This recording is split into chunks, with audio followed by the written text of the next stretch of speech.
Boom! Welcome into SportsBIT Betting Insight today. Pauly and Teddy. Tuesday, March 7th, big game breakdown will be big tourney breakdown. We'll go through these conference tournaments, odds from the Westgate Superbook here in Las Vegas. Deep dive, part 1 of part 2, conference tourney betting strategies, and the play of the day. Bad beats, bad bets, bad for the books. Oh, this was horrible. We start with a bad beat in the MAC conference tournament. Central Michigan plus 9.5 against Kent State.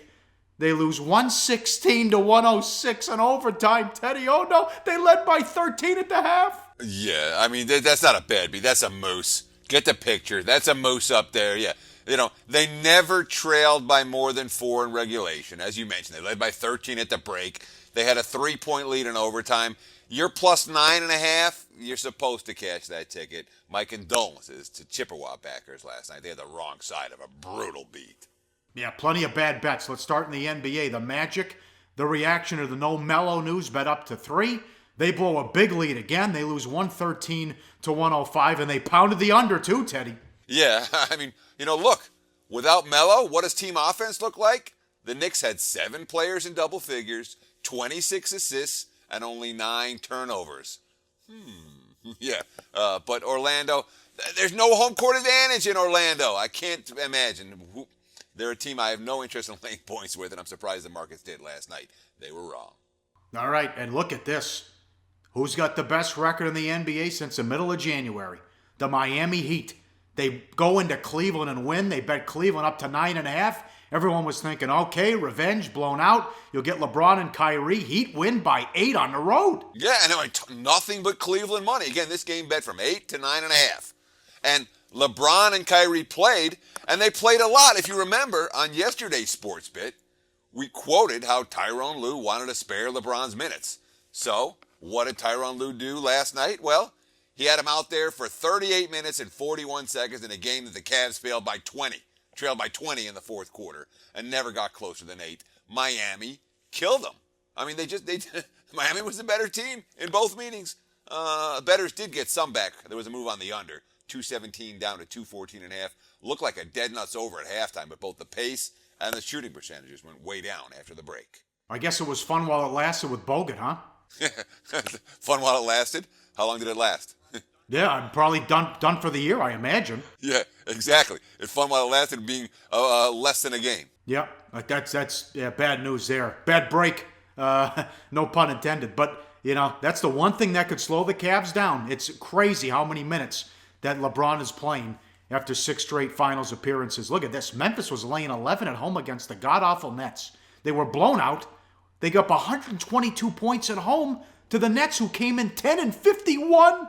Yeah, and of course, the Nets took a ton of money in that game. This was a bad result for the books. Plus 12 down to plus 10.5. The Nets had 3 quarters in which they scored 32 or more points against the defensive-minded Grizzlies. And don't look now. Grizzlies just 2-5 straight up their last 7 ball games. And one more bad bet, college. They steamed Gonzaga heavy. Heavy was probably all the Gonzaga fans staying at the Orleans who went to the book and bet. 23.5 they went off against Santa Clara. That was tight with 4 minutes left. No, but let's be real, okay? Gonzaga fans staying at the Orleans are not going to move a point spread globally. Okay, it's not just here in Las Vegas where this number got steamed up. It got steamed up all over the world. That being said, all bad bets. I mean, Santa Clara lost the game by 9. Gonzaga's laying 23.5. And I'm telling you right now, books aren't going to get caught with their pants down in the postseason like they did in the regular season with the Zags. The time to bet Gonzaga was December or January or February. If you bet Gonzaga every game from here on out, you will lose money. That's my 2 cents. All right, bad for the books. A lot of bad for the books. The Bucks bet up from 3.5 to 5.5 at Philly. They led by 21, 2 minutes into the third. Yeah, I mean, the rest of the game was garbage time. I mean, absolute garbage time the second half. Philly, after 13 straight covers at home, has now failed to cover their last 2, and neither of them have been pretty. And the total at 212, the Bucks went ice cold down the stretch, came up a bucket short after both teams didn't attempt a shot on their final possession. Pacers have been horrible on back-to-backs, and the Hornets were bet up from 2.5 to 4.5 on TNT. A horrible first quarter by Indiana. Yeah, the second quarter wasn't a whole lot better. They made a run in the second half, cut the lead to 7, but the first half they played, they did not deserve to get the money. And all of a sudden, Charlotte 4-2 straight up, 4-2 against the spread. Their last 6 showing signs of life. Look at this. The Pistons bet up from 3.5 to 6 at home against the Bulls. They win. They're 8-2 ATS the last 10 at home. Only losses the Celtics and the Spurs. Yeah, I mean, you're talking about a Detroit team that under the radar, maybe you want to bump up that home court edge, half point or so at the Palace of Auburn Hills. They've been playing good basketball at home, certainly did last night in their comfortable win over Chicago. And look at this. One more bet for the books. The Nets were bet down from 12 to 10.5 at Memphis. The Nets came into the game 10-51. They won 122 to 109. They did whatever they wanted on offense against Memphis. Yeah, crazy. I mean, the Nets now have, in last night's game, they had 3 32-plus point quarters against the defensive-minded Grizzlies. But maybe the Grizzlies aren't so defensive-minded right now. Just 2-5 straight up in their last 7 ball games. Up next, big game breakdown. It'll be big tourney breakdown. We'll go rapid fire through all the tournaments that get underway this week, championship week, and then deep dive, part 1 to part 2, betting strategies, how to attack these conference tournaments on SportsBIT. Betting Insight today on SBRpicks.com. Go to SBRodds.com. Browse, compare, and shop live odds available at top online sportsbooks. Back on SportsBIT, Betting Insight today. Time for a big tourney breakdown. As always, live odds, sportsbookreview.com. All these conference tournament odds from the Las Vegas Superbook here in Vegas. Next week's a big dance. This week is musical chairs. Who can keep up dancing while the music is still playing, Teddy? But there's hope. All these coaches are going to sell hope this week. Every one of them, dude. Mark Gottfried, okay? He's already fired by NC State, but you know what he can tell his kids this morning? All you got to do is win the next 11 games, and you're going to be the national champions. And that's the case for every single team we're talking about. They're all live, at least in theory. Pac-12 tournament right here in Vegas. T-Mobile Arena, March 8th through the 11th. I expect chalk in this tournament, the big three, and then everybody else. USC and Cal likely to win a couple games to try to get a bid.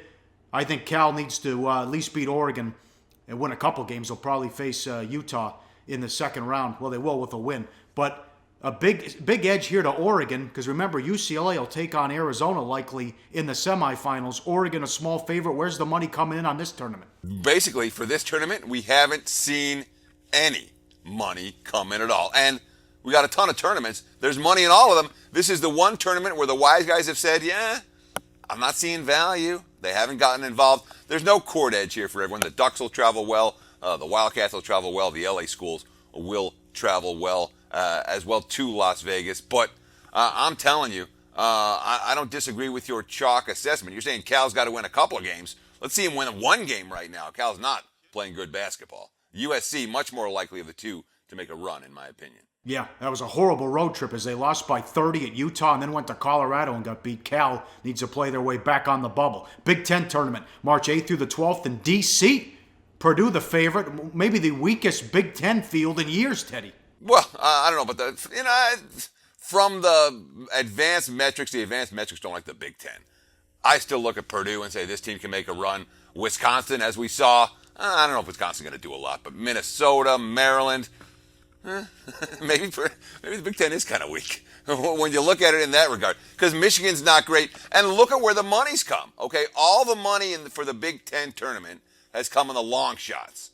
We've seen money on Indiana. We've seen money on Iowa. We've seen money on Illinois and Ohio State, teams that were 60-1. They're now 50-1. The 50-1 Iowa is now 20-1. Indiana was 25-1. They're now 20-1. And you know where the money's not coming? On the chalk. The money hasn't come on Purdue or Wisconsin. Their odds have risen. We've seen the money come against Michigan State. No money on the Spartans yet. They're now a plus 1,500 after being at 12-1 at the opener. So the markets are saying this is a wide open field and lots of teams attracting support in D.C. Iowa could use a couple wins, and Purdue might be the only team in the whole league that gets better than a 5 seed. Atlantic 10 tournament in Pittsburgh now. Dayton the favorite, VCU right behind them. Any money coming in on the Atlantic 10? Basically, not a whole lot. There was a little bit on the field. It's a Dayton or VCU tournament. Everyone else, with Rhode Island as the third choice. But when you look at the edges for the A10, It really looks like, VCU brings the depth not to wear down. They have the defensive intensity. And Dayton, a team that has the big dance experience, but their 4 senior starters have never won this tourney. Maybe it means a little bit more to the Flyers than your average squad. I would expect Dayton VCU in the finals there. Big East tournament, the 8th through the 11th, Madison Square Garden.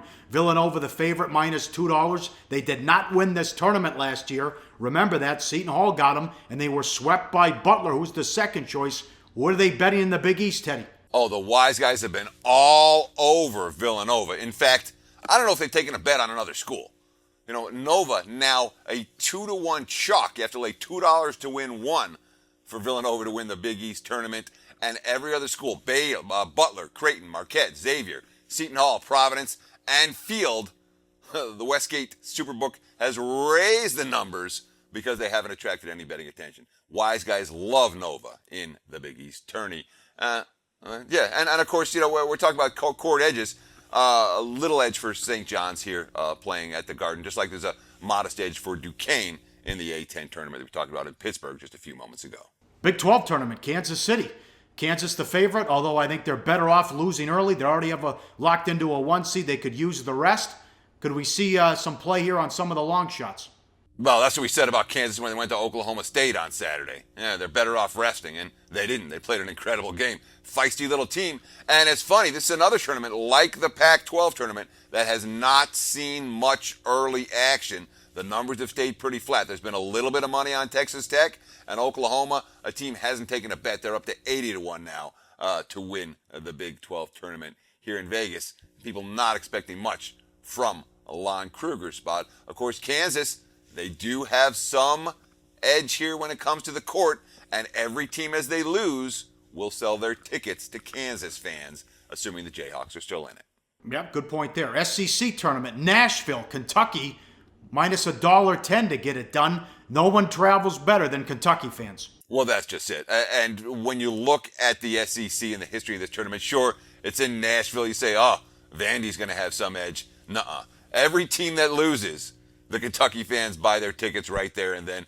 And as the weekend progresses, it becomes a bigger and bigger Kentucky crowd. So you say, yeah, there is some home court. Remember, this is Vandy's hometown, not their home arena. And I guess there's some court edge to Tennessee. There's so many alums in the city. But, Calipari, one of the few coaches who are chalk in this tournament that legitimately wants to play 3 games in 3 days. His team needs the experience. And, the contenders, we talk about Florida, South Carolina, they bring the same problem, Pauly. Both of them can guard. Neither one of them can score. And in this tournament, we've seen a little bit of money for South Carolina, but not a lot. Kentucky, they're the chalk here for a reason. All right, Conference USA, Birmingham, Alabama, Middle Tennessee State, rightfully so, 2-3 odds. They 27-4. They're already in the tournament. No matter what happens here, they beat Ole Miss on the road. They beat Vandy by 23, and they also beat Wilmington 17-1 in conference. But that one loss was against red-hot UTEP. What a job Floyd's doing. How about UTEP? 15-1 here. We could see a rematch in the semis with Middle Tennessee State and UTEP. When it comes to the Sun Belt, UT Arlington, and that's another senior-laden team. They're even money. Everyone else basically is long shot. Georgia State 4-1, Georgia Southern 8-1, Texas State 18-1, the Field at 3-2. UT Arlington, a bet-on team all year, and I certainly wouldn't fade them in that tourney, Pauly. The Mountain West Tournament, good seats still available here in Las Vegas. Oh, wow. Reno, Nevada Reno, the favorite, as they won the conference there. The 1 seed just won the conference tournament with a regular season tournament, rather, with a big home win. This is a horrible league. It's Nevada. If Reno's the only team that could win a game, I think, out of this whole group. And I don't even know if what realistically what seed they could get if they win this as well. I'm with you. I mean, if you're looking for a longer shot, Fresno's made me a lot of money in recent weeks. They played their best ball down the stretch last year. They've done it again this year at 6-1. They might be worth a shot. What about the Rebels at 60-1? What do you think, Pauly? UNLV in the worst season. Is it the history of the program? I know it's the modern history of the program, but what do you think? Can they make a run on here in Vegas at 60-1?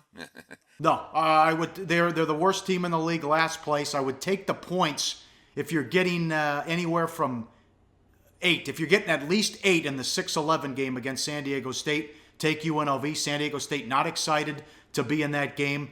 And what was I? Oh, one more thing too. For some reason, this conference is a joke, but they are playing the semifinal game Friday night at 9. The second semifinal goes at 9:30 Pacific. The team that wins won't get back into their rooms until 1 in the morning. They have to come right back the next day in an afternoon game and play the championship. That is fade material. Watch out for that. The team that plays in the second semifinal and wins, fade them in the championship game. Up next, the deep dive, conference tourney betting strategies in the play of the day on SportsBIT. Betting Insight today on SBRpicks.com. Research before you bet. Be sure to check out SBR Picks for the best game predictions, breakdowns, and much, much more. Back on the deep dive with SportsBIT, part 1 today, conference tourney betting strategies. It's perfect for the hardcore college basketball fan. All the attention goes to the big dance next week. But here, Teddy, you're talking all these schools, all these conferences, and once we get into Thursday, well, just by 9 in the morning Pacific time, you got like 9, 10, 11 games at tip-off. Yeah, it's incredible. I mean, again, the big dance that's going to get the headlines, going to get the media attention, but it makes sense why that happens. College basketball is way too big for the average fan. I mean, there's more than 350 teams, 30-something conferences. The non-hardcore hoops aficionados can't handle it. And then, of course, there's a bracket factor when it comes to the big dance. Everyone's got the brackets. The entire country fills out brackets. They're easy to fill out. The seeding makes sense to Joe Public. And after the first round, most of the quote-unquote obscure teams are gone. You know, the Cinderella teams that stick around, now they become public darlings. Everyone loves those squads. You know, it's something that casual fans can understand and follow. Well, you know what? Forget fans. Okay, this isn't about fans when it comes to conference tourney week. This is about bettors, obviously. And the conference tournaments are as good for bettors as it gets because there are so many good situations. Dozens of little dances, you know, literally. And it's a sports bettor's dream. So many reasons why, Pauly. Let's just roll with it. All right, more games. Serious bettors always want more betting options, not fewer ones. Well, yeah. I mean, the big dance start to finish since the expansion is what now, 69 games? You know, or no, 67 games. There's 68 teams and 68 teams get in, and 67 of them are going to lose. There are 67 games in the big dance. You know what? We'll have 67 games on Wednesdays. And once the opening weekend is done, and you got that little break before the Sweet 16, there's only 15 NCAA tournament games that still remain. You know, you always want more betting options, not fewer. So what do you have? The ACC and the Big Ten and the Big 12 and the Big East and CUSA and the Pac-12 and Mountain West and MAC and the Big East and the Atlantic 10 and the American, the SEC, the Big 12, the Southland, the MEAC, the Patriot League, the SWAC, the Sun Belt, the Big Sky and the Big West. More games to bet on, more chances for good betting opportunities. It's just that simple. And we got more games this week than next, by far. All right, number 2. There's some coaches who don't care. Yeah, and this is a theme that we've talked about a number of times on the show. We're going to continue to talk about it. You know, the old Roy Williams and his tea time dealio in the ACC tournament. That's a running joke. You know, his quote back in the day, Roy Williams. It is what it is. I said it's for money. I said it's the biggest cocktail party. It's still a party. I don't care what anybody says. It's a party to make money. I loved it as a fan. I don't love it as much as a coach. With the attention the other tournament gets and the emphasis we try to put on it. So, you know, it's Roy Williams not the only fade coach as chalk. He's certainly one of the more famous ones. Look around for opportunities. You're going to see them over the course of the next week with top seeds who aren't into the concept of trying to win 3 games in 3, 4 games in 4, 5 games in 5, because it's going to tax too much out of their team before the big dance even starts. And weaker lines. You'll rarely see weak lines in the NC2A tournament. The odds makers have plenty of time to post their numbers, and everyone's expected to bring their A game. Well, that's the whole thing. I mean, you're not going to see bad numbers. The numbers for the NCAA tournament are right where they are supposed to be. Legitimately so. I mean, we've had a season's worth of data. Every team's going to bring their A game, and there's no nonsense when it comes to those numbers. However, when it comes to the little dances this week, none of that rings true.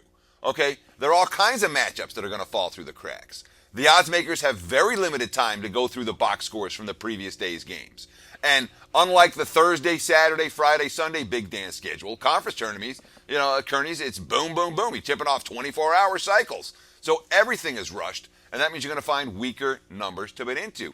And there's going to be a good handful of teams that do not bring their A games to the conference tournament. It's not a situation like the big dance where everybody's going to bring their A games. Plus, some of the teams that have been bet against for weeks, even if their power rating numbers still haven't bottomed out, you know what? They step up for these contests. So you're going to find oftentimes in conference tournaments, team play to a different level compared to where their full season power ratings are. And that doesn't happen as often in the NCAA tournament, officially starting next week. In these bigger tournaments, how often do we see dead teams? You see all the upsets in the small conferences the last couple days. Maybe that's something where the second half wagering and live wagering, where it looks like, okay, we gave it our best shot for the first 10 minutes. We're not going anywhere. We're getting beat. Now we just throw in the towel. That makes a ton of sense, Pauly. Really, when you have a team and they've shot their wad, pardon my expression, and you see it coming, you know, they hit a bunch of threes in the first, and the chalk makes their run. A lot of times those teams are done and easy fades when it comes to in-game or second-half wagering. All right, part 2 tomorrow. A lot of fun there. Money time, play of the day. Back to conference tourneys. Kentucky to win the SEC tournament. As every team loses, their fans will sell their tickets to Kentucky fans. The crowd gets bigger and bigger, and more Kentucky fans take over. And it'll be, again, they travel great to begin with, and it'll just be more as long as they advance and win. And we expect them to do that. And Coach Cal will go for it because many of his players only get one chance, Teddy. Yeah, and that's the truth of it with Kentucky. Kentucky wants this tournament this week, and the competition in the SEC, I don't think is good enough to beat them. Kentucky, minus 110. You have to lay 11 to win 10 on the Wildcats to win the tournament. I say they get it done in the SEC. All right, we'll have everything to recap. Today we start the ACC. Back on Wednesday's show, we have more conference tourney breakdowns, and then part 2, the deep dive betting strategies as well. Loaded week coming up here on SportsBIT. Betting Insight today on SBRpicks.com.